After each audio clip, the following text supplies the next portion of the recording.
Hola amigos del misterio y bienvenidos a La Clave. Hoy nos subiremos a la máquina del tiempo y nos desplazaremos al 25 de junio de 1986, concretamente al kilómetro 95 de la antigua carretera de Burgos, en el límite entre las provincias de Segovia y Madrid. Nuestros protagonistas serán tres personas, todos ellos de la misma familia. Andrés, de 36 años, transportista veterano, Carmen, 34 años, ama de casa, y su hijo Juan Pedro, de tan solo 10 años de edad. Todos ellos se verán envueltos en una trágica historia, donde se dan los ingredientes necesarios para ser categorizados como uno de los misterios más importantes en Europa en cuestión de desaparecidos, según Europol. Esta es su triste historia.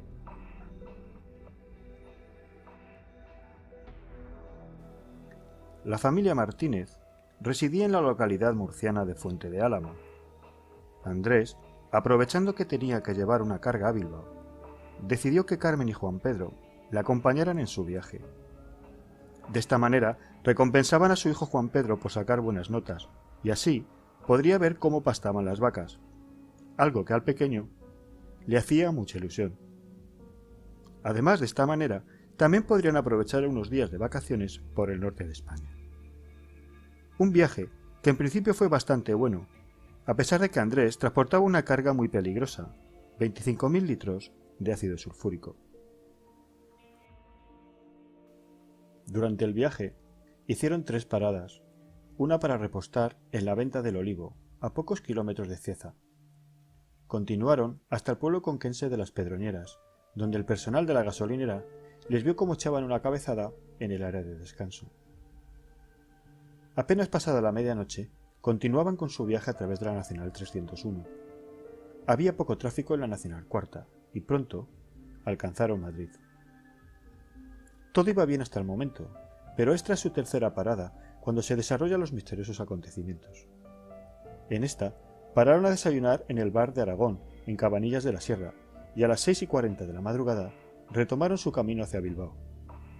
Fue la última vez que se les vio juntos. La familia, durante el ascenso al puerto, realizó 12 paradas en 23 minutos, a 15 o 20 km por hora. Y una vez descendía, lo hizo de manera suicida, a 140 km hora. He aquí uno de los primeros misterios. ¿Por qué se detuvieron 12 veces en 23 minutos? ¿Por qué bajaban a una velocidad de 140 km por hora? Durante la bajada, adelantaron a varios camiones. Los vehículos, que iban en sentido contrario, tenían que echarse a un lado para evitar ser arrollados por el camión. Y es en una curva, en el kilómetro 95, donde el camión derrapa volcando aparatosamente. El accidente produjo una atmósfera de polvo, gases y una situación total de desconcierto, donde se oían gritos, se veían sombras y voces por todos lados. La situación fue tal que tuvieron que traer grúas y 15.000 kilos de cal para evitar una catástrofe medioambiental. Fue una situación dantesca. Pero, ¿qué fue de la familia?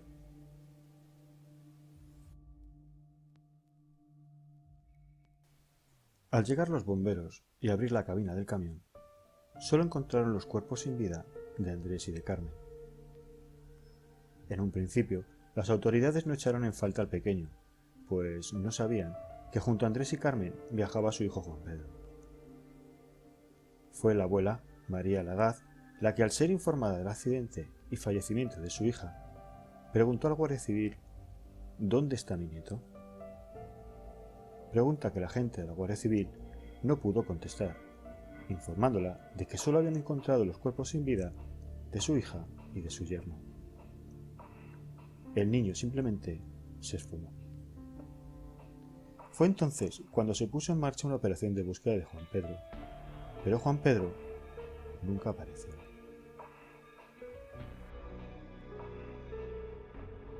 Es cuando el misterio empieza a coger fuerza y las hipótesis referentes a la desaparición de Juan Pedro se multiplican a cada momento que pasa. Referente a la desaparición de Juan Pedro, hay unas cuantas hipótesis que son las que más fuerza cobran. Se destacan las del secuestro, la de que el niño quedó disuelto nacido, que no estaba en el camino en el momento del accidente, e incluso que pudiera salir despedido por la ventana. Además, y para añadir más misterio al asunto, dentro del camión se encontró un alijo de heroína. Con lo cual, la hipótesis de que pudiera tratarse de algo relacionado con el narcotráfico empieza también a hacerse su hueco.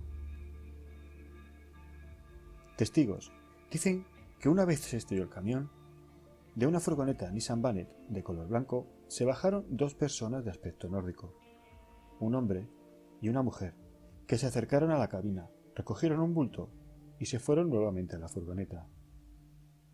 ¿Qué podía contener ese bulto? ¿Sería heroína? ¿Acaso podría ser Juan Pedro?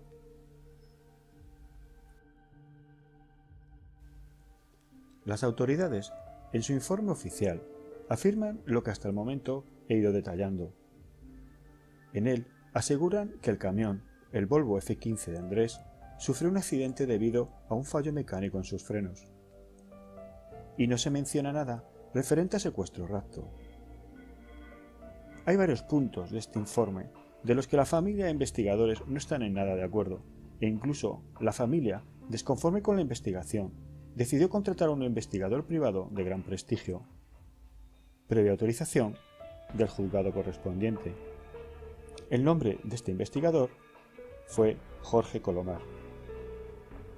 La opinión de la familia fue que la Guardia Civil solo investigaba en el lugar de los hechos y no tomaban en consideración otras vías de investigación, como las que aportaban testigos que decían haber visto al niño en la ciudad de Madrid, como más adelante comentaré.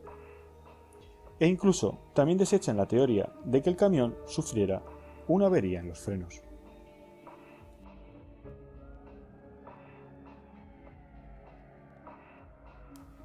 Antes de dar la versión de diferentes puntos de discusión de policía, de familiares o profesionales de diferentes áreas, creo es importante introducir también otro asunto escabroso y que aún da más misterio al caso.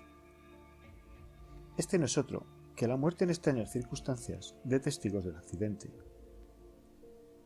todos misteriosamente en accidentes de tráfico. La última persona que vio con vida a la familia fue el camarero del bar de Aragón, Felipe Alhambra, el cual argumentó que la familia estuvo desayunando entre 15 y 20 minutos.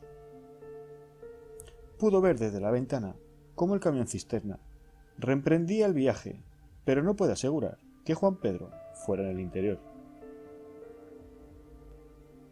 Un hombre en Bilbao aseguró haber visto a Juan Pedro y avisó a la policía. Este fue atropellado en dos ocasiones, la primera dejándolo malherido y la segunda produciéndole la muerte. También se dice que uno de los pastores que vio la Vanette blanca y uno de los camareros del bar de Aragón fallecieron en accidentes de tráfico. Incluso un guardia civil, que sufrió amenazas y seguía investigando, finalmente murió también en accidente de tráfico. ¿Todo una casualidad?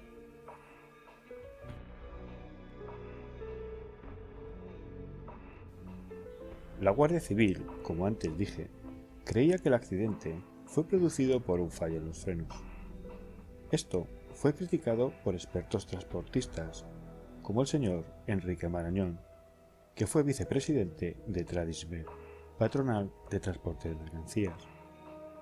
El señor Marañón aseguraba que parar 12 veces en 23 minutos para subir el puerto no es algo normal. Aseguraba que de haber subido el camión con problemas mecánicos, en ningún momento es de suponer que Andrés, siendo un camionero veterano, se hubiera arriesgado a bajar el puerto, sobre todo con una carga tan peligrosa. Si hubiera tenido un problema de frenos, la cabeza tractora del Volvo F12 sencillamente se hubiera bloqueado, y era de suponer que sin frenos el camión hubiera hecho la tijera, o volcado y desde luego no hubiera llegado al punto donde volcó.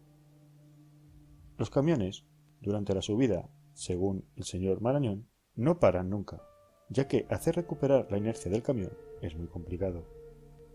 También aseguró que no cree que alguien hubiera manipulado los frenos y cortado los latiguillos, ya que simplemente el camión no se habría movido.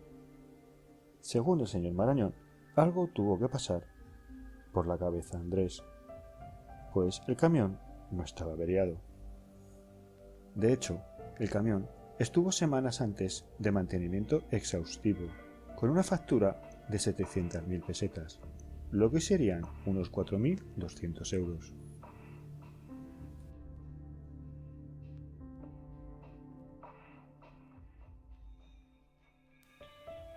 El inspector de policía, Esteban Candara, entrevistado en un programa de televisión española, muy conocido sobre personas desaparecidas, comentó que se investigó la pista de la Nissan Vanette de color blanco, pero que finalmente no pudo ser encontrada.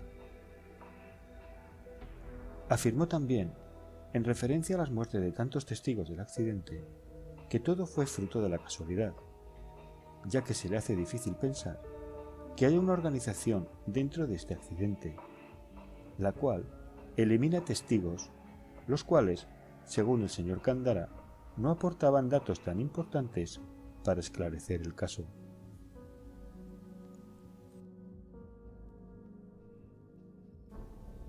Otra hipótesis que se tenía en cuenta era la de que Juan Pedro se pudiera haber diluido a consecuencia del ácido que transportaba la cisterna. Para darla por buena o descartarla, se hicieron pruebas de laboratorio que se hicieron con carne de animales, sometidos estas a ácido sulfúrico. La Academia Americana de Ciencias Forenses realizó experimentos científicos sumergiendo carne de cerdo y llegó a la conclusión de que músculo y cartílago, etc., ronda las 24 horas y que el hueso tarda hasta 48 en desaparecer totalmente.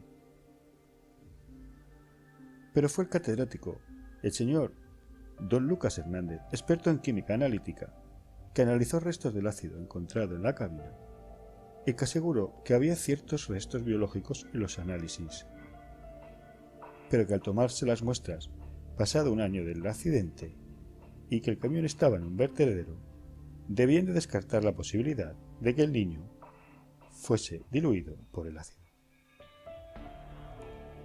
Por tanto, ambos experimentos hicieron rechazar la hipótesis de que el niño se hubiera visto afectado por el ácido sulfúrico hasta el nivel de ser completamente diluido.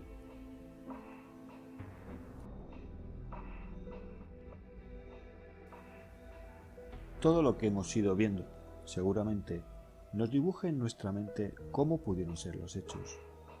Y de seguro que cada uno de nosotros tenemos una hipótesis del final de Juan Pedro.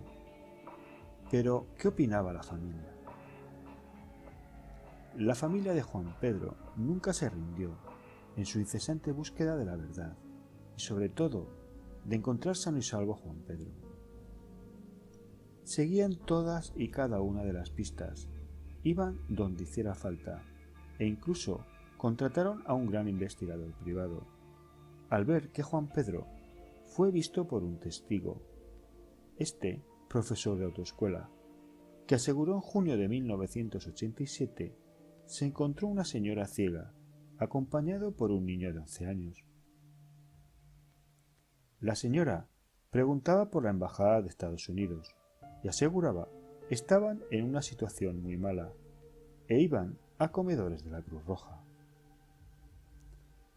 Al hablar del chico, este testigo le preguntó cómo es posible que hablara también el castellano, de un acento parecido al andaluz. Fue entonces cuando la señora salió corriendo con el niño. Más tarde, este señor le reconoció al verle en una foto. La policía investigó en comedores de la Cruz Roja, pero al final todo fue inútil. En la cabeza de la familia siempre estaba la idea del secuestro, según ellos, en una de las paradas que hizo el camión subiendo el puerto.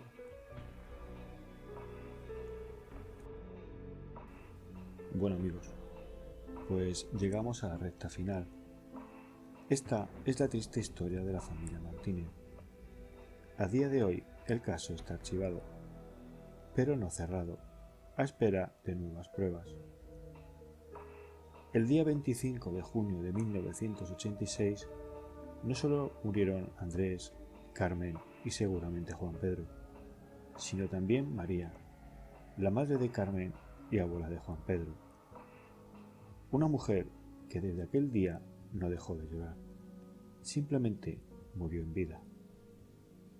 María falleció en el año 2012, sin saber qué pasó con Juan Pedro. Desde aquí les envío mi máximo respeto. Y a vosotros, amigos del misterio, os invito al siguiente videoprograma. Paz, amigos.